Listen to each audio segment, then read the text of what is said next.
Hi, this is Jerry Beck, and this is the audio track commentary for the Max Fleischer Color Classics DVD, the first cartoon in the series, Poor Cinderella, which was done in two-color Technicolor.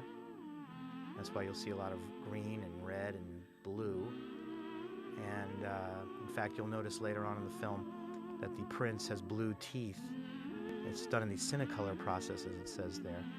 And these color classics, of course, were Fleischer's answer to Walt Disney's Silly Symphonies cartoons.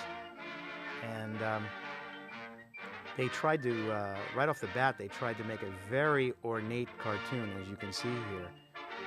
Very fancy, almost too much detail in the cobblestones and the roofs and all of the details in the backgrounds. You'll see more of that as we go along. It's just almost overdone. Do they really need to have so many dishes? And of course, Betty Boop was the star of the first color classic. They put their biggest star at the time in the film. Although the Fleischer Studio had another star at the time, which was Popeye the Sailor, but he was owned by King Features, so I guess they put Betty Boop, who they owned completely, in this film. Now you'll notice Betty has a different hair color. She's kind of got a red hair instead of the black. I guess it was just an attempt to make everything as colorful as they could with the two hues that they had, red and blue, basically. And here's an original song that Betty is singing, which, again, aping what Disney was doing. Disney had such success with the Silly Symphonies and the original songs that were in those films. And Who's Afraid of the Big Bad Wolf was a huge hit for Disney, both as a song and as the film itself. So these color classics have great original songs throughout the whole series. And a lot of them written or co-written by Sammy Timberg. We'll talk more about that later on some of the other audio tracks, but really great stuff. This film, of course, uses the Max Fleischer stereo-optical process, which gives a 3D effect. This is before Disney created his multiplane camera for the same idea. And you'll be seeing that effect very soon. We'll point it out when you do see it. It'll be pretty obvious.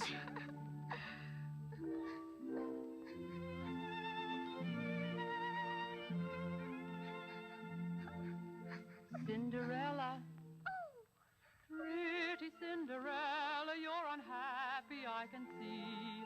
I'm your fairy godmother, listen to me. Dry your little eyes, there is no need to cry at all. In addition to the Betty Boop series of cartoons and the Popeye series of cartoons, the Fleischers also had a series of screen songs, which were the series of black and white cartoons that featured celebrities, usually in live action, musical stars of the day, singing a popular song of the day, and the audience could sing along with the bouncing ball. So the Fleischers had a lot going at this point. The color classics were another great series for them.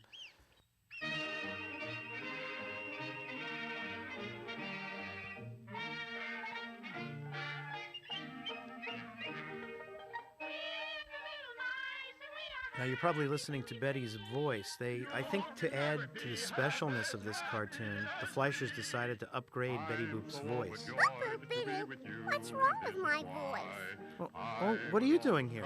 I'm just a poor Cinderella. Nobody loves me, it seems. There's nothing wrong with my voice.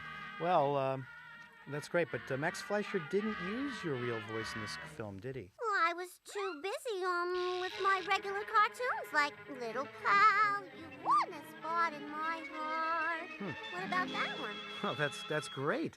What can you tell us about the color classics? As long as I have you here for this audio track commentary, what's the story behind this cartoon? That's my stand and my body double. I never had red hair like that. I'm a brunette, not Lucille Ball. Well, so if you had done this film, what would have been different? Oh, Pudgy would have been in it, and Bimbo would have been the prince. What about Coco? Well, he would have been an evil stepsister. Can I sing a song? Oh, well, why not? Sure, go ahead. I'm just a poor Cinderella. Nobody loves me, it seems. And like a poor Cinderella, I find my romance in dreams. For that's where I meet my Prince Charming. When I'm with him, cares fade away. I'm just a poor Cinderella, but I'll be a princess someday. That was pretty good. That was much better than the person who sings it on the actual track. So what was it like working with Max? Oh, Uncle Max was very loving, and he always would rescue me from the inkwell. You did a lot of cartoons with Grampy and Pudgy. Did you have a favorite? One of my favorites is Little Nobody with Little Pudgy, where Pudgy gets his feelings hurt from some dog who lives next door, and he comes back over to me, and I have to sing to him and get his spirits up, and I particularly like that one because it's so heartwarming. Well, thank you for dropping in on this audio track commentary of Poor Cinderella. Well, thank you, Jerry. Bye-bye. Hail the Prince!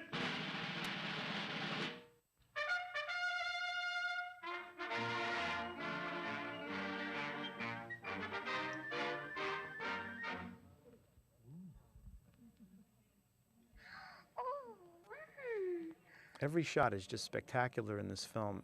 There's just so much detail, so many extra characters. Every little building has so many little nuances to it.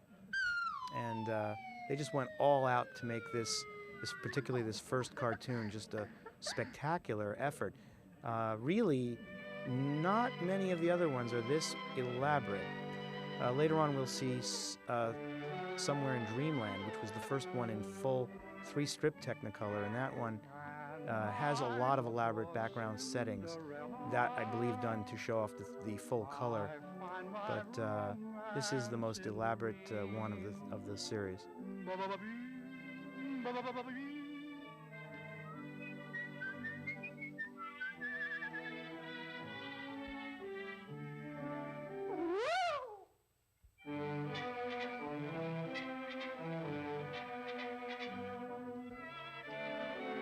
Some historical notes. Max Fleischer was born July 19, 1884, and Dave Fleischer was born July 14, 1894.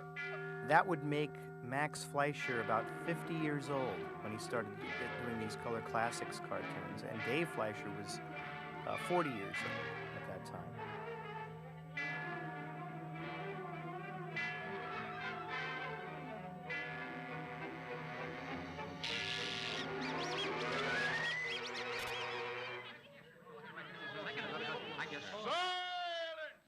Max Fleischer created the rotoscope in 1915, and it was patented in 1917, and it's still in use today by special effects technicians and animators.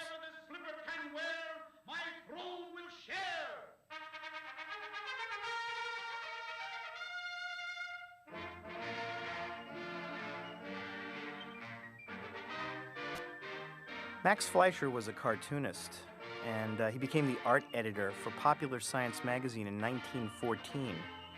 His earliest films, beginning in 1917, were educational and mainly for the Army.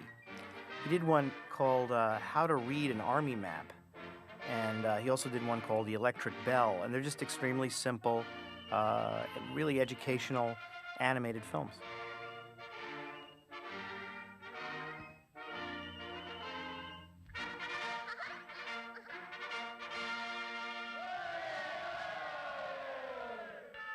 Here's one of those great 3D backgrounds that we were talking about. This was done on a tabletop setup. It was shot horizontally, not vertically. Usually an animation camera is above, shooting animation artwork below. And they would build these sets on a round table, a giant round table, very intricately done. And they would place a pane of glass in front of the sets. They would put the animation art on this pane of glass and shoot it one frame at a time, and then move the set one frame at a time, and it would give off that three-dimensional look. And it's really spectacular. And the title cards at the beginning and end of this film are unique to this film. Starting with the next film, they set up a certain standard title card art that lasted for half of the series. The titles for this film were done more like a stage play with the curtain coming down. It's very spectacular. Separate curtain for the Paramount logo.